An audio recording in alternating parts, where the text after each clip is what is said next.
विजापूर रोडवरील बहुचर्चित 17 मजली पनाश टॉवर प्रकरणाची चौकशी पूर्ण होऊन त्याचा अहवाल महापालिका आयुक्त डॉक्टर सचिन ओंबासे यांना सादर करण्यात आला आहे।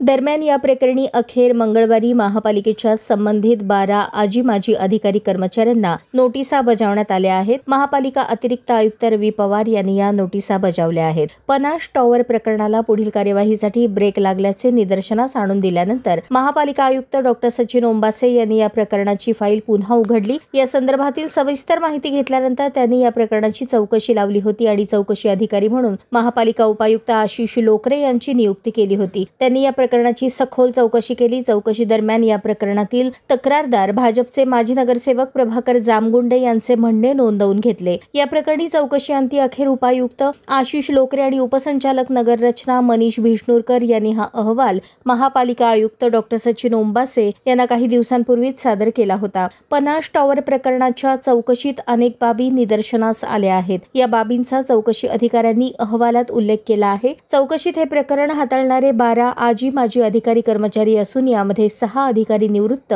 तर काहींनी स्वेच्छा निवृत्ती घेतली आहे। 5 अधिकारी कर्मचारी सध्या महापालिकेत कार्यरत आहेत। संबंधित या अधिकाऱ्यांना नोटीस बजावण्याचे आदेश आयुक्त डॉक्टर सचिन ओंबासे यांनी सामान्य प्रशासन विभागाचे नियंत्रण अधिकारी तथा अतिरिक्त आयुक्त रवी पवार यांना दिले होते। त्यानुसार अतिरिक्त आयुक्त रवी पवार यांनी सर्व प्रक्रिया पार पाडून या नोटिसा मंगळवारी बजावल्या आहेत। या नोटिसीचा खुलासा असमाधानकारक असल्यास संबंधितांची विभागीय चौकशी होणार आहे।